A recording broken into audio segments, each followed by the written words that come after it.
안녕하세요.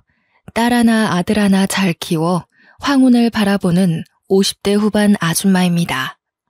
어느덧 자식들이 성인이 되었고 새로운 가정을 이룰 나이가 다 되었네요. 사실 아이들이 어른이 되어 본인 목 톡톡히 하고 있다는 게 실감이 나지 않아요.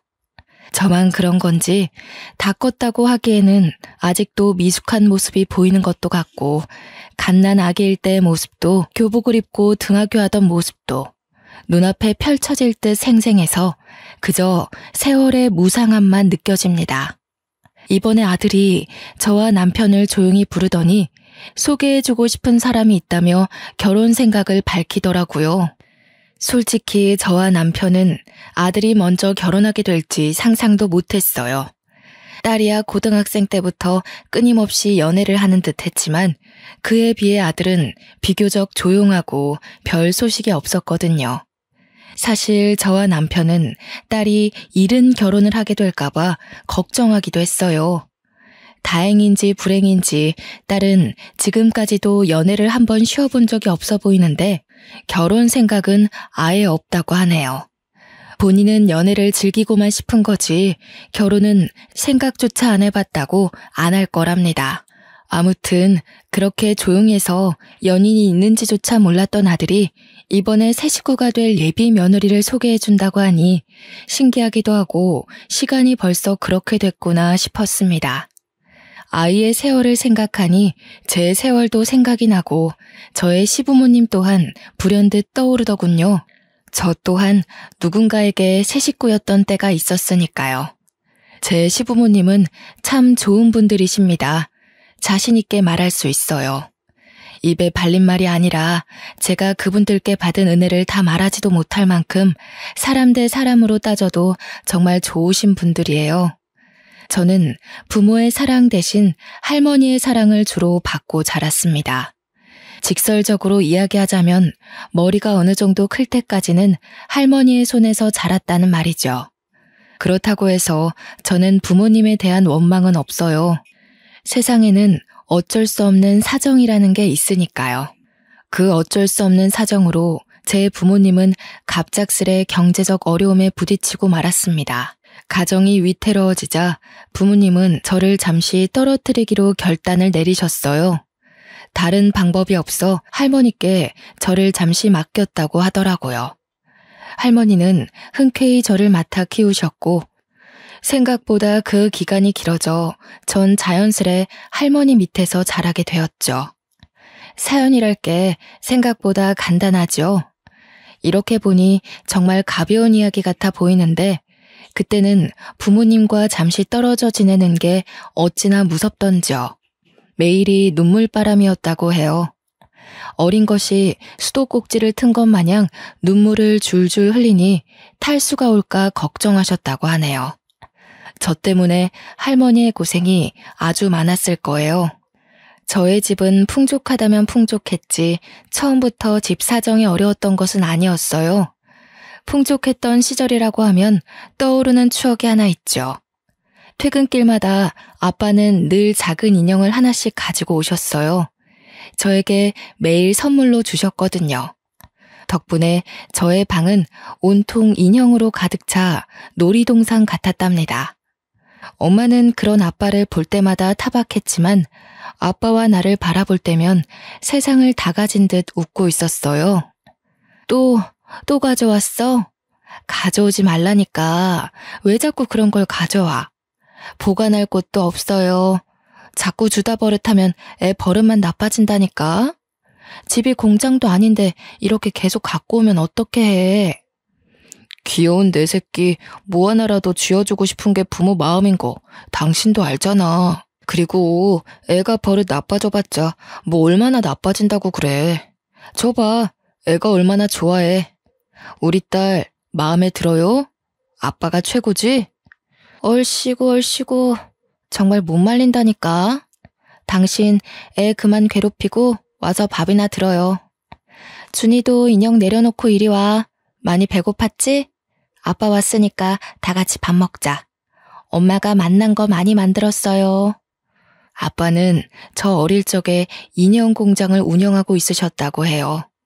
저야 워낙 어렸기 때문에 아무도 자세히 알려주지도 않고 기억도 안 나고 해서 부모님이 직접 말씀해 주시기 전까지 사정을 잘 몰랐지만 나중에야 부모님께 전해 듣기를 아빠의 소꿉친구가 아빠의 공장과 공장 부지 그리고 사업 자체를 빼앗아 갔다고 하더라고요. 그때는 지금 같지 않고 법에 구멍도 많아서 어쩔 도리도 없이 뺏겼다고 그리 한탄하시곤 했으니 얼마나 억울하셨을지 상상조차 되지 않네요.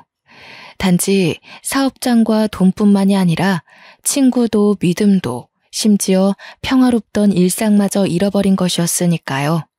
매일 아빠를 바라보며 웃던 제 미소까지도요. 아빠는 한순간에 모든 걸 잃고 실업자가 되었고 집의 가세 또한 자연스레 기울어지게 되었어요.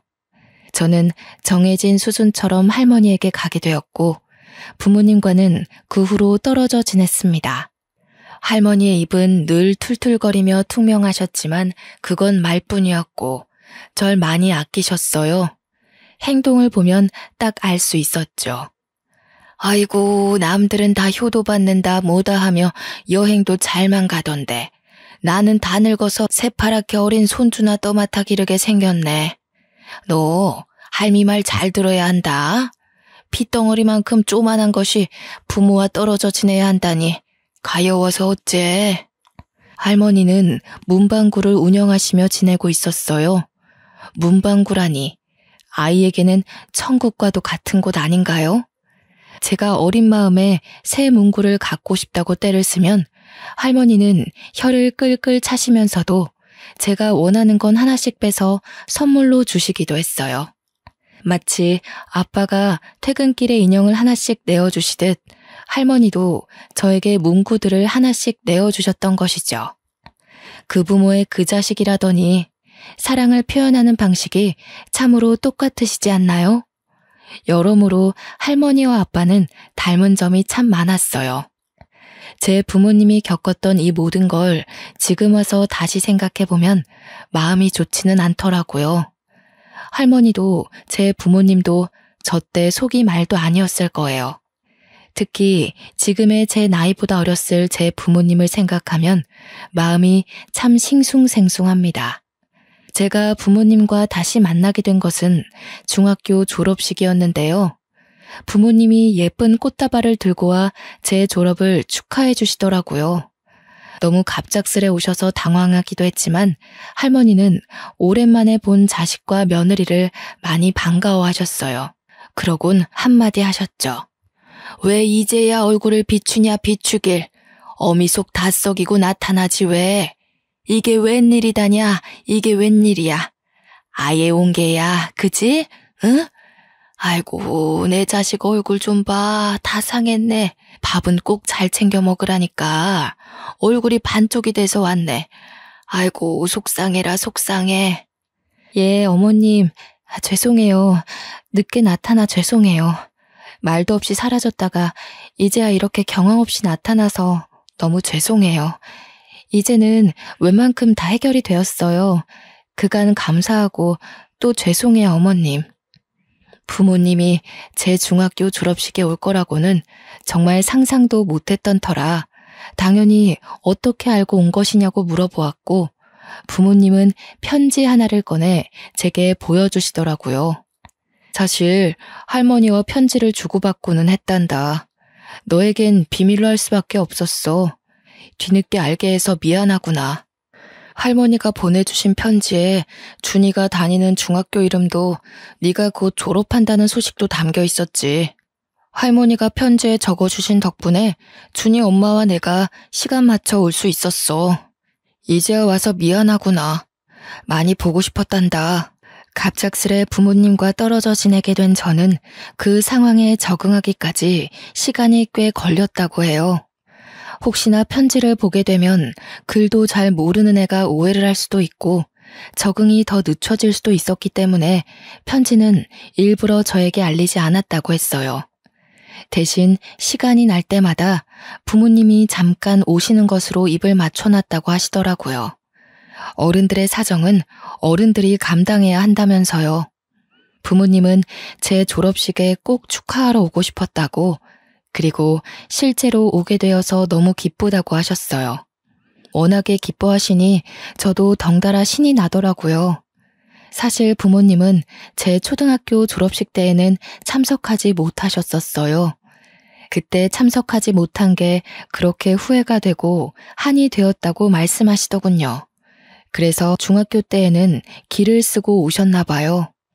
할머니는 아빠와 엄마를 꼭 끌어안고선 고슬프게 우셨어요.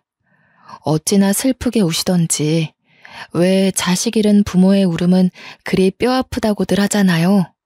자식을 잃었다 되찾게 된 할머니는 그간 얼마나 서러우셨을지, 어린 저에게 티도 못 내고 얼마나 혼자 삭히고 계셨을지 그 울음소리에 다 묻어나오더군요.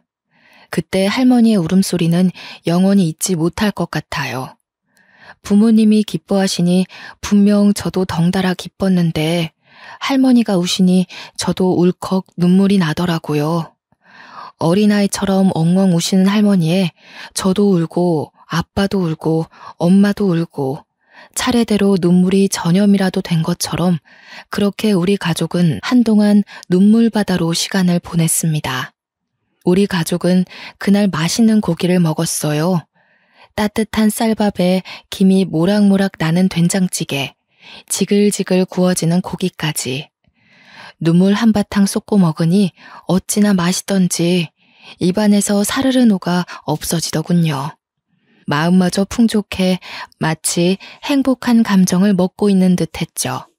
그날만큼 눈물겹고 행복한 식사는 지금까지도 제 인생에 없었고 앞으로도 없을 듯 하네요. 제가 할머니 곁에서 자랄 동안 부모님은 고생을 참 많이 하신 것 같았어요. 흘긋 보아도 손부터가 늙은 것이 티가 났고 오랜만에 보는 부모님의 얼굴엔 자글자글한 주름이 나 있었죠. 부모님이 늙어버린 걸 보니 아무것도 몰랐던 그 나이에도 그게 그리 속상하더라고요. 누가 봐도 고생한 얼굴이었으니까요. 엄마는 식당에서 허드렛 일, 아빠는 건설 현장에서 막노동 일을 하며 지냈다고 했습니다. 저와 지냈던 집은 팔아서 빚을 갚는 데에다 썼고 두 분 모두 물불 가리지 않고 일하며 이악 물고 돈을 악착같이 모았다고요. 그렇게 모은 돈으로 전만큼 크진 않지만 최근 번듯한 집을 구했고 집 근처 조그만 식당까지 차릴 수 있었다고 말씀하셨어요. 이렇게 되기까지 자그마치 10년이란 세월이 흘렀다면서 안 해본 일이 없다며 빙그레 웃으셨어요. 아빠는 식당이 생각보다 잘 돼서 돈을 꽤 벌고 있다고 자랑하시더니 이제라도 같이 사는 게 어떻겠냐며 할머니와 저에게 조심스레 물어보았어요. 정말로 거짓없이 기뻤지만 어색하지 않았다면 그것 또한 거짓이었겠죠.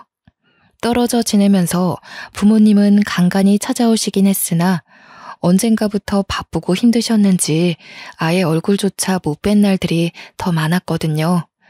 할머니는 갑작스러운 만남과 갑작스러운 제안에 조금 당황하신 듯 머뭇거리더니 곧 말씀하셨습니다. 그래, 나도 이제는 늙었는지 너네랑 같이 살고 싶구나. 우리 손녀도 그렇고 말이야. 그런데 그렇다고 문방구 일을 바로 그만둘 수는 없다. 기한을 정해두고 가게를 정리할 테니 정리하고 나서 그땐 같이 살자꾸나. 애비야, 애미야.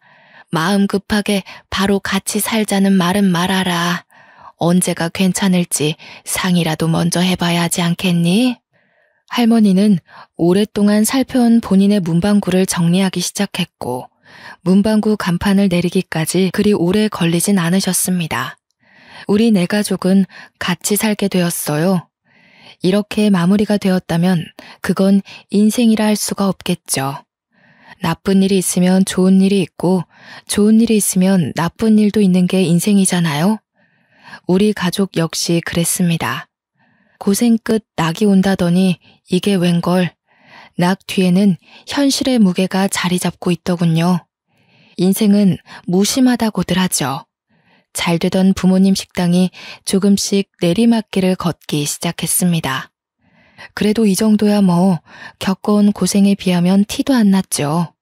저는 대학교 진학을 안 하기로 마음을 먹고 고등학교를 졸업하자마자 곧장 회사에 취직했습니다. 제가 취직하게 된 곳은 액세서리를 팔던 작은 회사였는데 이곳저곳 무역을 하는 회사라 그런지 유독 외국어를 잘하는 직원도 있고 생각보다 학벌을 신경 쓰는 분위기더라고요. 그런 분위기를 오래 겪으니 대학에 별 생각이 없던 저도 제 학벌을 신경 쓰게 되더군요. 대학을 안 가고 회사로 바로 취직할 당시엔 빨리 돈을 벌어 가족에게 보탬이 되어야겠다는 생각뿐이었어요. 부모님도 할머니도 점점 늙고 지쳐가시는 게 제 눈에 보였으니까요. 부모님의 식당은 그나마 사정이 나아져 단골로 수입 유지는 되었으나 그뿐이었답니다. 전 그저 부모님의 한숨을 덜어주고 싶었어요. 사무실에서 일하는 사무직이라 더 그랬던 것일까요? 저는 결국 대학교에 가기로 마음먹었고 바로 행동으로 옮겼죠. 어느 정도 돈도 모았겠다. 대학교에 가려면 지금이 최적기일 거라는 생각도 들었어요. 지금 아니면 언제 또 기회가 있을까? 그리 생각하며 마음을 단단히 다잡았어요. 저는 낮에는 일을, 밤에는 밤새워 공부하며 시험을 준비했고 예상보다 좋은 성적을 받아 대학교에 합격해 대학생으로 새 출발을 시작했습니다. 대학교에 들어가니 건너 들었던 것보다 돈 나갈 일이 더 많더라고요.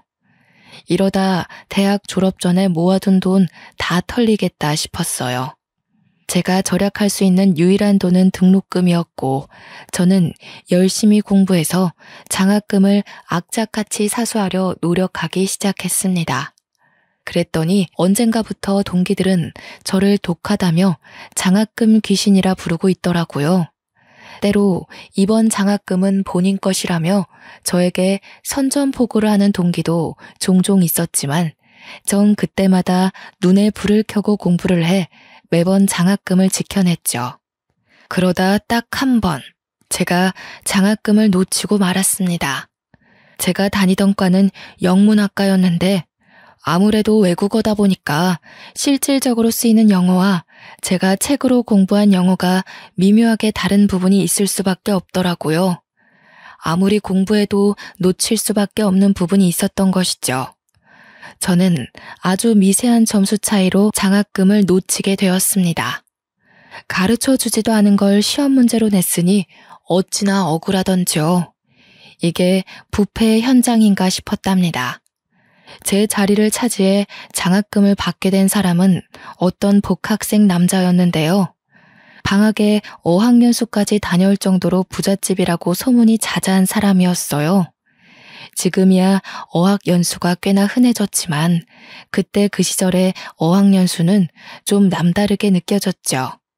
그러니 제 마음이 얼마나 억울했는지 여러분들도 공감하실 거라 생각이 되네요. 별 생각 없다가도 돈을 생각하니 너무나도 억울했어요. 여유가 있었더라면 또 모르겠지만요. 모아둔 돈도 거의 다 써가서 정말 돈이 없었거든요. 그 상황에 장학금까지 못 받았다니, 심지어 아주 미세한 점수 차이 때문이라니. 그런데 어쩌겠어요. 억울한 만큼 전 더 열심히 공부할 수밖에 없었죠. 그것 말고 제가 할 수 있는 게 또 뭐가 있었을까요? 학생의 신분으로 공부를 더 열심히 하는 것이 최선이라 생각해 매일 출석 도장을 찍듯 도서관에 매일 출석하는 것뿐이었죠. 그런데 그 복학생도 어느 순간 도서관에 매일 오는 것이 아니겠어요? 장학금 한 번 받고 나니 학구열이 불타올랐나 보다 하고서 눈에 쌍심지 켜고 경쟁하듯 공부했습니다. 저나 그 복학생이나 매일 도서관에 있으니 매일 얼굴을 보게 되었습니다. 뭐 얼굴 생김새가 그리 나쁘진 않더라고요. 처음엔 장학금 못 받은 게 억울해서 째려보다가 매일 공부하러 오는 걸 보니 경쟁심이 느껴져서 째려보던 어느 날 제가 째려보는 걸 느꼈는지 그 남자와 눈이 마주쳤습니다. 민망하기도 하고 내가 널 나의 경쟁자로 의식하고 있었다는 걸 알려주기 싫어 우연인 척 바로 시선을 피했지만 별 효과는 없더라고요. 어찌나 빤히 쳐다보던지 굉장히 부담스러웠어요. 근데 또 습관처럼 그를 째려보고 있던 저를 발견했죠. 전 그와 눈이 계속 마주쳤고 어느샌가 그의 눈을 자세히 관찰하기 시작했어요. 저는 그 사실이 점점 묘하게 느껴졌답니다. 시선을 마주칠 때마다 텔레파시를 보내는 것처럼 길게 마주치는 것은 물론 그의 눈동자가 미묘하게 갈색인 것을 알게 되었는데요. 오묘하게 회색빛이 감도는 따뜻한 갈색, 얼핏 보면 흑갈색인 듯 진했어요. 묘한 떨림을 동반한 채 그렇게 눈맞춤을 계속 이어갔습니다.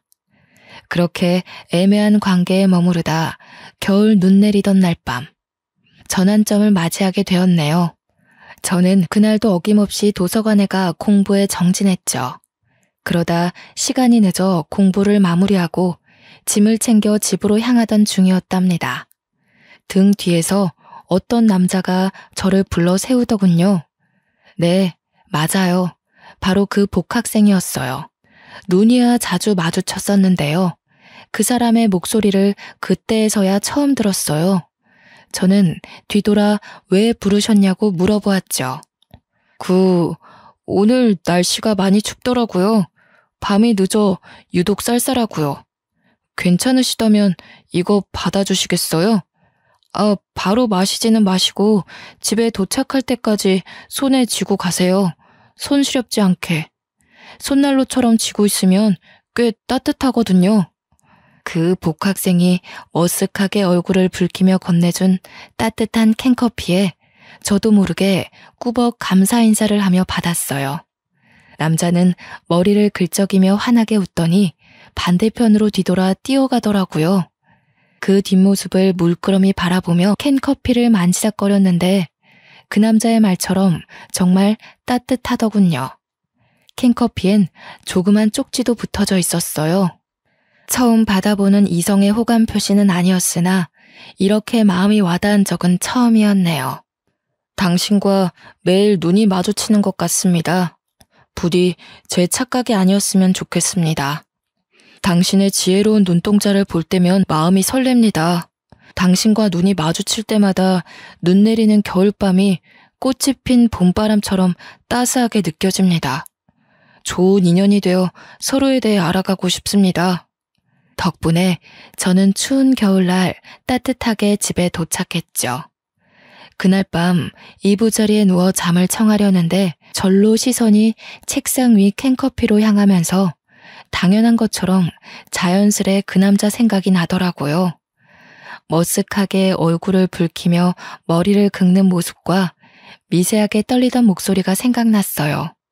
또 그 남자가 준 캔커피의 온기가 아직도 손에 남아있는 듯했고 그 온기가 온몸으로 퍼져나가는 듯했어요.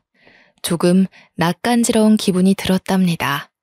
그 길로 다음날 저는 그에게 캔커피 하나를 건네는 것으로 그의 쪽지에 화답해 주었어요. 눈 마주치며 생겼던 묘한 끌림에 만나봐도 나쁘지 않겠다는 마음이 가슴 한켠에 생기기 시작했죠. 한두 달 그이와 연락을 이어가다 그이가 먼저 마음을 고백했고 마침내 서로에게 좋은 인연이 되는 것으로 인연을 맺었어요. 연인이 되어서도 우리는 도서관에서 가장 많은 시간을 보냈어요. 그이는 꽤 좋은 연인이자 선생님이었고 저에게 학업적으로 많은 도움을 주었답니다. 교수님의 말씀과 책에만 의지해 공부하던 저는 그이가 알려주는 뉘앙스의 차이를 듣고 영어란 학문을 좀 더 섬세하게 파고들게 되더군요. 그때에서야 왜 저번에 제가 장학금을 놓칠 수밖에 없었는지 알게 되었어요. 그렇다고 억울하지 않다는 건 아니었지만요. 아무튼 연애가 진전할수록 조금은 지루하던 공부 또한 색다르게 느껴졌답니다. 그이에게 여러 도움을 받으며 열정적으로 공부를 하다 보니 장학금은 자연스럽게 저에게로 돌아왔어요. 어찌나 기쁘던지. 그렇게 연애와 공부를 병행하다 보니 시간은 빠르게 흐르더라고요. 장학금을 몇 번 더 타고 나니 제가 졸업할 때가 된 것이죠. 졸업식 날에 그이가 맛있는 저녁밥을 먹으러 가자며 제안을 하더군요.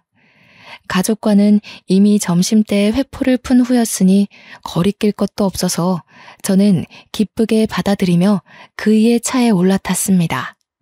아무래도 저의 졸업을 축하하기 위한 자리라 그런지 그이가 신경을 많이 쓴 게 느껴졌어요. 야경이 훤히 보이는 호텔 레스토랑이라 어딘가 과하게 느껴지긴 했는데 내 착각인가 보다 싶었죠. 기분은 좋으니 마냥 웃고 있는데 그이가 갑자기 분위기를 잡으려 하더라고요. 뭐지? 싶어서 일단 그냥 웃으며 그이를 바라보고만 있었는데 그이가 저를 향해 한쪽 무릎을 꿇는 게 아니겠어요? 갑작스러운 전개에 저는 그냥 멍하니 바라만 보고 있었죠. 아니, 그이와 연애를 하면서 결혼에 관한 이야기를 몇 번 나눈 적은 있었지만요. 그렇다고 결혼한 미래를 함께 꿈꾼다거나 결혼에 관련된 깊은 대화는 한 번도 해본 적이 없었어요. 제가 졸업했다고 브레이크가 고장난 자동차 마냥 결혼까지 풀악셀을 밟아버리는데 그 속도를 따라가느라고 시간 좀 걸렸습니다. 그이는 얼굴을 뻣뻣이 긴장시킨 채 여전히 무릎을 꿇고 있었고 특유의 머쓱한 미소를 지어 보이며 하는 말이 제가 공부에 대한 욕심이 커 보여 대학교 다니던 때는 청혼 엄두도 못 냈대요. 제가 대학교를 졸업하는 날만 손꼽아 기다렸다고 하더라고요. 속으로 난 준이랑 결혼해야지 졸업하는 날 꼭 청혼할 거야만 되뇌었다고 하소연을 하더랍디다. 저야 평생 나만 사랑하겠다며 제발 받아달라고 사정사정을 하는데 은근 좋기도 하고 청혼을 수락했죠. 그렇게 대학교 졸업과 동시에 결혼을 준비하기로 했습니다. 너무 서두르진 않았고요. 시간이 앞으로 많으니 일단 양가 어른들을 찾아뵙는 것부터 시작하자고 했어요. 제 부모님은 그때까지도 식당 일로 바빠 상대적으로 여유로운 예비 시부모님을 먼저 찾아뵙게 되었죠. 떨리는 마음을 간신히 진정시키며 만난 과일 꾸러미를 들고 예비 시부모님 댁에 찾아갔는데 그 시대 일반적인 시부모들과는 달리 정말 다정하셨어요. 솔직히 저는 어느 정도는 각오하고 갔었거든요. 왜 모든 게 완벽할 수는 없으니까요. 예, 긴장하지 말고 편하게 있으렴. 응? 편하게. 내 평생 소원이 딸 하나 갖는 거였는데 말이야. 아들이 며느리를 데리고 오면 내 딸과도 같다고 생각하기로 했지. 아직 식도 올리지 않았지만 그래도 이렇게 널 만났으니 지금부터 널 내 딸이라 생각하고 싶단다. 그래, 그렇다 해도 애 엄마 말에 너무 부담 갖지는 말고 그저 내 가족이다 생각하고 편하게 앉아 있어라.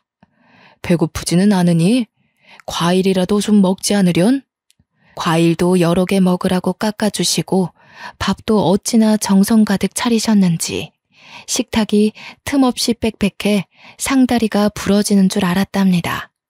저 어머님 아버님 음식이 너무 맛있어서 밥이 술술 넘어가더라고요.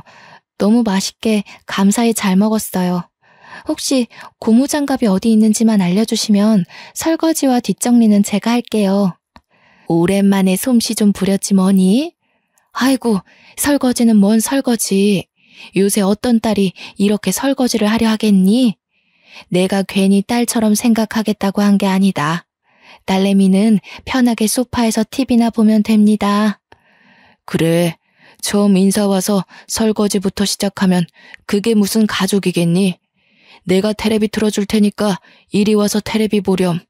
점수를 좀 따볼까 싶어 무어라도 하려 하면 극구 만류하며 텔레비전을 틀어주시는데 어찌나 다정하시던지요. 예비 시부모님을 만나 뵙고 나서 그이와 결혼하기로 하길 정말 잘했다고 다시 한번 생각했어요. 그런데 좋은 일이 있으면 나쁜 일도 있다고 하죠. 이번엔 예비 신랑이 제 가족에게 인사 오기로 한 바로 전날이었어요. 할머니가 원래도 산책을 자주 나가시기는 했지만 주로 점심 먹고 난 후에야 느긋하게 나가 오후 4, 5시쯤 되면 집으로 돌아오시곤 했거든요. 그날따라 할머니가 이른 아침부터 분주히 무언가 준비하더니 어디론가 나가려 하길래 제가 붙잡고 물어봤죠. 할머니, 이른 아침부터 뭐 그리 분주해? 어디 나가려고? 뭐 어디 약속 있어요? 아, 내일 우리 손주 사위 될 사람 볼 건데 신경 좀 써야 하지 않겠니? 머리도 새로 하고 시장 좀 둘러보고 그러련다. 걱정 말고 있어라. 금방 나갔다 올 테니. 염색을 새로 하시려나 보다, 파마까지 하시려나 하며 대수롭지 않게 생각하고 있었는데 할머니는 오후 6시가 되어도 집에 돌아오지 않으셨습니다. 조금 초조하긴 했지만 워낙 정정하신 할머니이고 가끔 가다 늦으실 때야 있었기 때문에 머리하는 게 조금 오래 걸리시나 보다 했죠. 거실 소파에 앉아 할머니를 기다리면서 할머니 오면 왜 이렇게 늦었냐고 타박해야지 속으로 생각했어요. 별거 아닐 거라고 금방 집에 들어오실 거라는 저의 생각을 비웃기라도 하듯 할머니는 그날 늦게까지, 심지어 밤 10시가 지날 때까지도 집에 들어오지 않으셨습니다. 연락도 안 받으시고 집에도 안 오시고 하니 정말 별별 생각이 다 들더군요. 어디서 사고가 난 것은 아닌지, 혹여나 범죄에 휘말리신 건 아닌지 안 좋은 상상은 끝도 없이 커져만 갔어요. 밤늦게 식당 마감하는 부모님께 할머니가 아직도 안 들어오셨다고 연락을 한 뒤 일단 파출소에 가 실종 신고를 하려고 했죠. 그런데 실종이 된 지 하루가 지나야 실종 신고를 할 수 있다는 거 아니겠어요? 일단 기다려보라는 답변만 듣다 나왔습니다. 근데 기다려보라고 했다고 그저 가만히 기다리고 있을 수는 없잖아요. 지푸라기라도 잡는 심정으로 길거리를 걸으며 만나는 모든 이들에게 혹시 우리 할머니 못 보셨냐며 사진까지 꺼내어가며 물어보았어요. 별 소득은 없었습니다. 사실상 제가 할 수 있는 게 아무것도 없었던 것이죠. 조금이라도 더 빨리 찾으러 나가볼 걸, 부모님께 조금 더 일찍 말해볼 걸. 혼자 자책하면서 많이 불안해하며 떨고 있을 때 예비 신랑에게서 전화가 왔어요. 내일 찾아뵈러 가는데 너무 긴장된다는 예비 신랑의 말을 뚝 자르고 할머니가 사라졌다고 지금의 상황을 설명했어요. 목소리는 바들바들 떨리고 말은 두서없이 막 나오더라고요. 예비 신랑은 너무 걱정하지 말라며 아무 일 없을 거라며 곧 돌아오실지도 모르니 일단은 집에서 기다려보자고 다독여 주었습니다. 그렇게 저와 부모님, 예비 신랑까지 모두가 거실에 앉아 밤새 현관문이 열리기를 기도했어요. 하늘도 참 무심하시지. 눈이 새빨개진 보람조차 없게 현관문은 끝끝내 열리지 않았습니다. 원래라면 예비 신랑이 인사 오기로 했던 날 설렜어야 할 아침이 싸늘하게 밝아왔어요. 24시간이 지나 파출소에 실종 신고를 하러 다시 찾아가는 도중 동네 병원에서 전화가 왔더라고요. 할머니가 병원에 입원해 계신다는 거예요.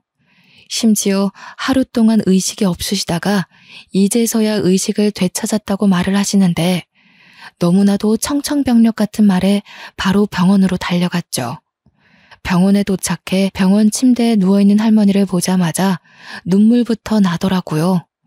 손등으로 마구 눈을 비비고 있는데 의사 선생님이 와서 할머니의 상태를 설명해 주셨어요. 정말 큰일 날 뻔했습니다. 할머님이 솔직히 운이 아주 좋았다고밖에 설명드릴 수 없겠네요. 연세도 꽤 있으시고 길가에서 뇌졸중으로 쓰러지신 터라 자칫 잘못하면 의식을 잃어 영원히 되찾지 못하거나 의식을 되찾으시더라도 후유증으로 영구적인 장애를 얻을 수 있어 걱정을 많이 했습니다. 다행히 신고자분이 적절한 조치를 빠르게 취해 주셔서 큰 걱정은 하지 않으셔도 되겠어요. 검사 결과 큰 이상은 없어 보이지만 의식을 되찾기까지 꼬박 하루라는 시간이 걸렸기 때문에 며칠 더 입원하셔서 경과를 지켜보는 것이 좋겠습니다. 의사 선생님의 권하신 대로 할머니는 며칠 더 입원해서 경과를 지켜보기로 했습니다. 어떻게 된 상황인지 정확히 파악하고 나니 그제야 안도감이 들고 쿵쾅거리던 심장 또한 차분히 가라앉는 것 같았어요. 할머니는 어제 머리를 하러 길을 나섰다가 뇌졸중이와 길에서 쓰러지셨고 마침 지나가던 신고자분이 쓰러진 할머니를 발견하고는 즉시 적절한 조치를 취하며 재빠르게 119 신고를 했던 겁니다. 할머니는 의식이 없어 당연히 집으로 돌아올 수도 바로 연락할 수도 없었던 것이고요. 때마침 지나가던 분이 뇌졸중에 해박한 분이셨다니 이런 행운이 또 어디 있을까요? 신고자분을 만나면 뽀뽀라도 해주고 싶었어요. 신고자분이 아직 병원에 있으시다는 말에 찾아가 감사 인사를 드리기로 했죠. 부모님은 감사 인사를 먼저 하고 오겠다며 신고자분을 찾으러 가셨고 저는 잠시 할머니 손을 붙잡고 있다가 뒤늦게 예비 신랑과 함께 뒤따라갔어요. 복도를 지나 방향을 꺾었더니 부모님이 신고자분에게 감사 인사를 하고 있더라고요. 이 은혜를 어찌 갚아야 할지 정말 감사합니다. 정말 감사합니다. 덕분에 제 어머니가 별탈 없이 살아계십니다. 정말 어떠한 말로도 이 감사함을 표현할 수가 없습니다. 실례가 안 된다면 꼭 차례를 해 이 감사함을 표현하고 싶습니다. 아유, 그런 말씀 마세요. 제가 할 수 있는 걸 한 것뿐인데요. 할머님이 의식이 없어 걱정을 많이 했는데 하루 만에 깨어나셔서 너무 다행이에요. 조금 더 지켜봐야겠지만 정정하시다니 제가 다 기쁩니다. 사례라니요. 정말 괜찮습니다. 할머님이 앞으로도 정정하시다면 그걸로 만족할 것 같네요. 거리가 가까워지며 부모님께 가려져 있던 신고자분의 모습이 점차 드러나자 예비 신랑과 저는 순간 고개를 갸웃할 수밖에 없었습니다. 분명 어디선가 본 것 같은데 하며 긴가민가 하고 가까이 다가가는데 예비 신랑이 깜짝 놀라 소리를 치더랍니다. 아니, 이게 무슨 일이야? 엄마가 왜 여기 있어? 네, 그렇습니다. 지금도 믿기지 않네요. 기막힌 우연이라는 게 실존하기는 실존하더라고요. 알고 보니 그 신고자분이 바로 제 예비 시어머님이셨던 거지요. 생각지도 못한 우연에 우리 가족은 잠시간 할 말을 잃었습니다. 예비 시어머님도 두 눈을 휘둥그레 뜨셨죠. 어머나, 이런 우연이 어떻게 다 있니? 세상에 준이야, 어제 그분이 준이의 할머님이셨구나. 내가 발견 못했다면 정말 큰일 날 뻔했다. 큰일 날 뻔했어. 왠지 어제 유난히 그 길을 지나가고 싶더라고요. 저 준이 어머님과 아버님이신 거죠? 저 준이 시엄마 될 사람이에요. 어떻게 이렇게 만나게 되었네요. 정말 반가워요. 무슨 우연이래요. 은인이 예비 사돈이었다니 저도 너무 반가워요. 정말 상상도 못한 일이네요. 세상에, 다시 한번 정말 감사드려요. 이 은혜를 어떻게 갚아야 할지. 실례가 아니라면 이렇게 된 거 밥 한 끼라도 같이 드시지 않으실래요? 어제부터 오늘까지 병원에 있으셨다고 들었는데 배고프시진 않으신가요? 뭐라도 드시겠어요? 그래요. 다 같이 밥이라도 한 끼 먹읍시다. 이렇게 그냥 보내면 마음이 좋지 않을 것 같아서 그래요. 예비 사돈이라고 불러야 할까요? 제 어머님을 구해주신 은인이시니 꼭 보답하고 싶습니다. 아유, 그러지들 마셔요. 제가 한 게 무엇라고 그리 띄워주시나요? 밥은 다음에 상견례 할 때 같이 드는 거 어떠신가요? 제가 지금은 좀 많이 피곤하고 그래서요. 아무래도 지금은 좀 어렵겠어요. 제 생각을 해 좋은 제안 주셨는데 일이 거절해서 죄송하네요. 와, 휩쓸리듯 몰려오는 정보와 대화에 정말 정신이 하나도 없었답니다. 세상에 이런 일이만 마음속으로 골백번 중얼거렸어요. 사실 저도 뇌졸중으로 쓰러진 적이 있었거든요.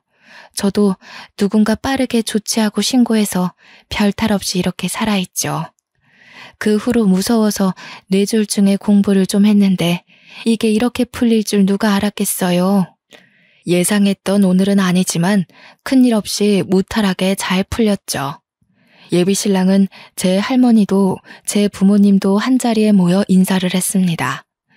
부모님과 할머니는 이 정도면 운명이고 은인이고 행운이라고 하셨어요. 당연히 결혼도 허락하셨고요. 저희의 결혼은 말에 날개 달린 듯 일사천리로 진행되었답니다. 너무도 수월하게 행복한 결혼식을 치르고 화목한 가정을 이뤘죠. 아이도 둘 낳아 잘 길렀고요. 딱히 달라진 것도 없이 눈 떠보니 어느새 지금이네요. 할머니는 두 번째 증손주까지 보시고 편안히 눈을 감으셨어요. 그에 비해 몇 년 전 시어머님은 간경화 증상이 심해져 크게 앓으셨어요. 의사 선생님이 말씀하시길 간이식 수술 말고 다른 치료는 사실상 무의미해 보인다고 하시더라고요. 드라마 같은 데에서 보면 자식이나 형제들 중 한 명은 간이식이 가능하고 그렇던데 이건 무슨 하늘의 장난인지 피가 이어진 가족들 중 간이식이 가능한 사람이 아무도 없더래요. 자식인 제 남편조차 해당이 없다고 하니 솔직한 심정으로는 가망이 없나 싶었어요. 그렇다고 이대로 시어머님을 보낼 수는 없었네요. 무엇라도 해봐야지 보낼 때 보내더라도 후회하지 않을 것 같아 저는 가족들의 반대를 무릅쓰고 간기증 공여자 검사를 받아봤어요. 제 나이가 그리 적지 않음에도 불구하고 검사 결과는 생각보다 좋더라고요. 그리고 시어머님께 간이식이 가능하다는 결과 또한 나왔죠. 시어머님께 받은 은혜를 내 평생 갚을 수 있을까 싶었는데 기회는 말도 없이 이런 형태로 찾아오더군요. 시어머님은 저를 볼 때마다 며느리가 아닌 새로운 딸이라 노래를 부르시곤 했는데요. 그렇게나 딸이라고 노래를 부르시더니 이런 식으로 효과가 나타나나 싶었어요. 무섭지 않았냐고 하면 거짓이겠죠. 엄청나게 무서웠답니다. 시어머님을 위해서 일단 무엇이든 해봐야지 하고 결심할 때는 언제고 막상 간기증이 가능하다니까 고민이 안 될 수가 없었어요. 간이식을 하겠다는 굳은 의지를 밝히고 나서도 매번 망설이게 되었고 또 매번 고민되었으니까요. 솔직히 간 이식 후 후유증을 무시할 수 없더라고요. 그럼에도 불구하고 전 지금의 남편을 만나고 시부모님을 만나고 행운이 가득한 인생을 살아왔다고 자부하기에 이번에도 행운이 따르리라 믿고 이식하기로 최종 결정했습니다. 제 결정에 시아버님은 제 두 손을 붙잡고는 미안하고 고맙다며 눈물을 훔치시더라고요. 생각지도 못한 큰 수술을 앞두니 저도 마음이 찡해져서 같이 손 붙잡고 엉엉 울었어요. 저야말로 감사하다면서요. 남편도 울먹이며 저한테 고맙고 미안하고 또 사랑한다면서 저를 껴안았고 한참 동안 저흰 그러고 있었습니다. 어찌나 서로 고맙고 미안한 게 많았던 건지 누가 보면 세 명이서 돌림 노래라도 하는 줄 알았을 거예요. 그렇게 이식 수술이 진행되었고 제 믿음에 보답이라도 하듯 수술은 성공적으로 마무리가 되었습니다. 시어머님은 현재 80세가 넘어가시는데도 정정하세요. 저는 후유증이 아예 없다고는 말 못할 듯 하네요. 확실히 체력적으로 약해진 게 느껴져서요. 수술 후 복대를 차고 다녀야 했던 것도 생각보다 번거로웠고요. 그렇지만 이식 수술을 결정하고 각오했던 것보다는 후유증이 심하진 않아 다행이라 생각이 듭니다. 확실히 얻은 만큼 잃은 것도 있었네요. 이렇게 또 한 번의 위기를 넘겼답니다. 글로 다 적어보고 나니 나름 굴곡진 삶을 살아온 것 같기도 하네요. 살다 보니 저는 어느새 중년이 되어버렸고요. 시아버님은 여전히 저에게 맛난 과일을 깎아주시고 시어머님은 본인보다 제 건강 걱정을 더 많이 하시며 음식을 자꾸 입에다 넣어주십니다. 사실 제가 공여자 검사를 받을 때 가장 반대하셨던 분이 시어머님이셨거든요. 전 아무쪼록 좋은 결과가 나와서 기쁘고 다행이라 생각해요. 시어머님이 그대로 돌아가셨다면 너무 슬펐을 것 같거든요. 참, 제 부모님도 여전히 정정하게 잘 살아 계신답니다. 식당은 예전에 정리했고 요새는 여유로운 노년의 삶을 제대로 즐기고 계세요.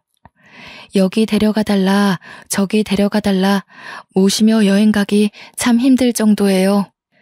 요즘 저의 소원은 제 부모님도 시부모님도 오래오래 제 곁에 머물러 주셨으면 좋겠다는 거랍니다.